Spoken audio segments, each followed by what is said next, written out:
All right, you guys excited for tonight's session? I know I am. All right, what's up, fuckers? Whoever does the recap gets inspiration. Don't worry about it, buddy. I get it. Last minute, your grandma's birthday. It's cool. We'll catch you next week. Bro, what do you mean it's her birthday again? This is like the 5th one this year. What is she, 500? Yeah, no. I did actually get your grandmother's number, and I'm gonna message her happy birthday and see what she says. Okay, we'll see you in an hour. I think it went well. Did you guys have fun? What was your favorite part? Was it enjoyable? Was that combat too hard? Dope. And you at the tavern singing that song? So cool. But I had fun, yeah. All right, so the pizza's ordered. There's chips and snacks, sodas, beers over there if you guys want to help yourself. I figured since I'm hosting and running the game, the least I can do is also get the snacks. Snacks and drinks? Oh yeah, so John's on pizza tonight and Gretchen over there is the one bringing some chips. And what did you... Oh, Buck's Wine, very nice. You set out north from the city towards Hemlock Pass. As you begin your journey, finally, after a day's travel, the winding roads and sunken valleys of the land come to... So you guys leave the city and head towards Hemlock Pass. And in 2 days you get there with no problem. Okay, so you want to sneak into the warehouse through a window and you got a 20 on your perception check. There's no windows to this warehouse. The only way in is through the front door. Ooh, a 20 on your perception check. All right, so a lot of the windows are boarded up, but you do find one that the wood is like dry rotted and can easily be like brushed to the side or knocked loose. Can you paint the scene? Well, that's actually the DM's job. I'll narrate all of this stuff. You guys just tell me what you do. Can you paint the scene? Absolutely. Tell me what's going on. Listen, I got enough on my plate coming up with the world and the adventure. Whatever characters you guys want to play, just play them. Listen, I'm down for you to play pretty much whatever you want to. I just want to help you by providing you with information about the themes of the world, what kind of story I'm going for, so we can mesh those together and make a really good character for this game. Oh, my favorite kind of player? The ones that probably take the most time to like make a good backstory for their character, really get into roleplay, and my favorite kind of player? The ones that show up. That was honestly so much fun, guys. I didn't actually think that fighting a dragon in a dungeon would be that fun. Oh, fuck yeah, homie. Dude, that shit never gets old, dude. Fighting dragons in fucking dungeons. I mean, that's the reason it's the name of the game, you know what I'm saying? Hey, man, so I know we've talked about this before, but the other players keep telling me that they have a problem with you doing, you know. Yo, dumb fuck. Pack your shit and get the fuck out of my house. Oh, you want to know where the wizard's from? Okay.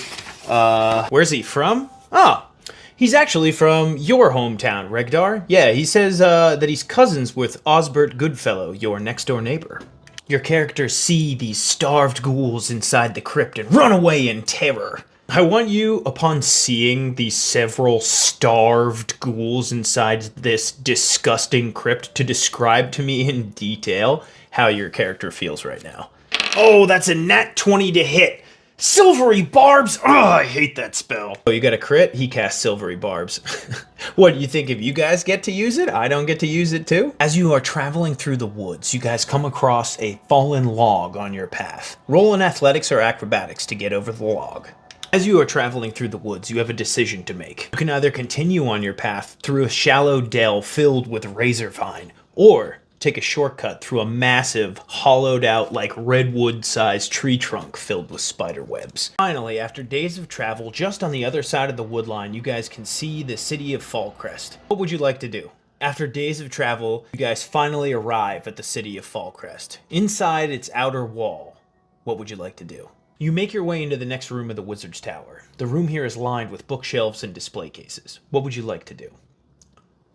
Well, yeah, there's another door leading out, but you enter into the next room of the Wizard's Tower, and your eyes are immediately caught by the glimmer of crystals and gemstones and display cases, spell scrolls spilling out from bookshelves lining the walls of this room, and a gilded tome on the center dais.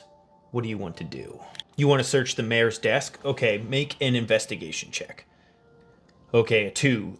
You don't find anything, but you get the feeling that there's something here you're missing.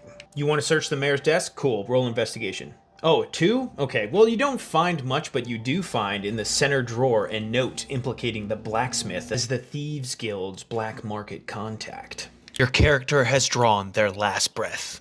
Can I see your character sheet, please? Thank you. Kobe!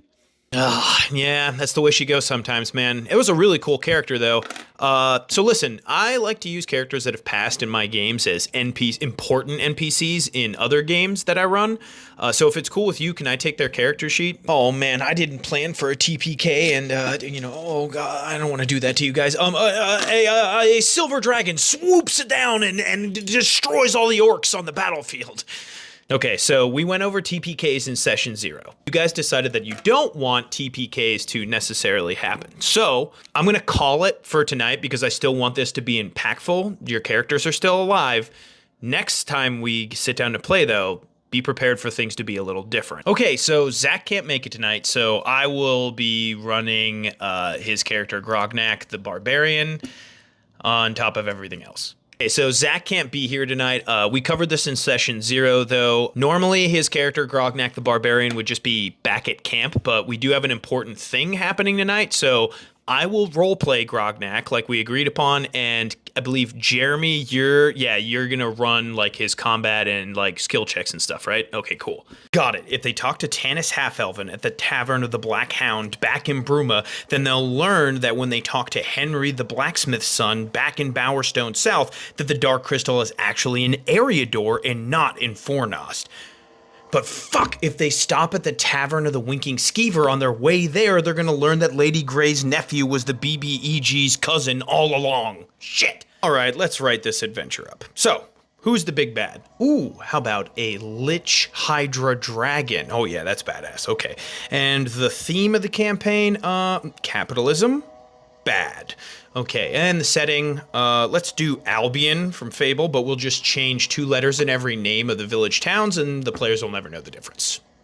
That's it. Next up is Venger the Wizard. What do you got for us, dude?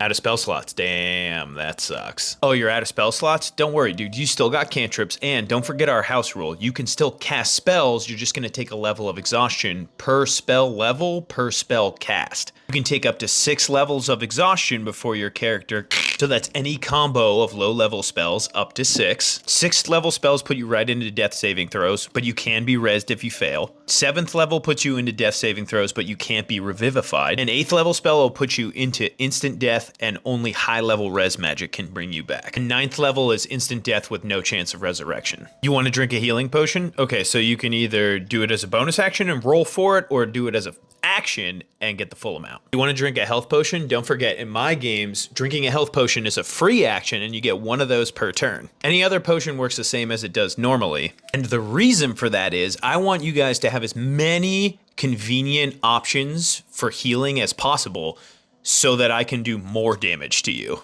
So you guys all meet at the Tavern of the Sleeping Giant. Who would like to introduce their character first? You've all been asked by an acquaintance you all share, a powerful mage by the name of Raceland, to meet him at the Tavern of the Sleeping Giant. Now, during session 0, I had asked how your character feels about showing up to an event on time, and the way that you answer those questions is going to dictate the order in which your characters arrive. I want you each to use your arrival at the tavern as a way of introducing your character. What's the first thing they do when they arrive at the tavern? And if they order a drink, what kind of drink do they order? Do they tip the bartender? And which seat at the table do they try to take if available? Now that you've all been introduced, one of you notices at the corner end of the bar a mysterious figure, their face obscured underneath the green hood of their cloak, smokes a pipe and pays no attention to you all.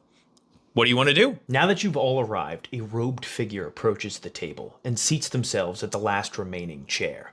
Good, you're all here. I find introductions most tiresome, so let us get to the matter at hand. Welcome to session 0, everybody. Basically, the way this works is you guys just tell me what kind of characters you're gonna play. Session 0, this is where it all starts. So, my goal here is to try and blend together the characters that you want to play with the game that I want to run, as well as all of us trying to figure out what stories we want to both hear and tell.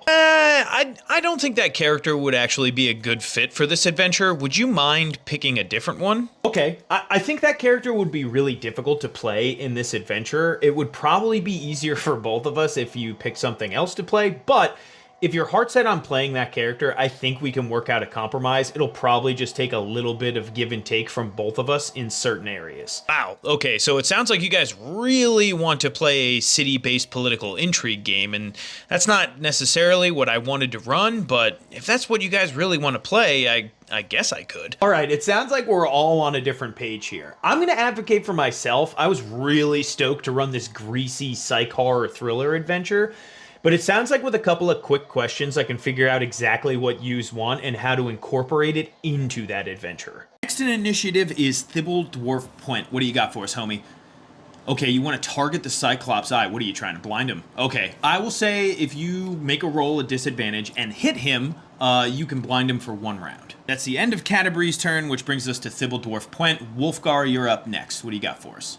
Oh, you want to target the Cyclops eye, trying to blind him, huh? Okay, well, I'll say if you make the attack roll at disadvantage and hit him, you can blind him for 1 round. Or if you crit, I will say that you blind him for 1d4 rounds and can do normal damage. Or, I'll make a deal with you. If you can break the Cyclops AC by 10 or more, so you'd have to roll a 24 or higher, you can permanently blind him and do normal damage. But if you fail to break his AC of 14, then he gets a free attack of opportunity against you with advantage. Time to prep for my next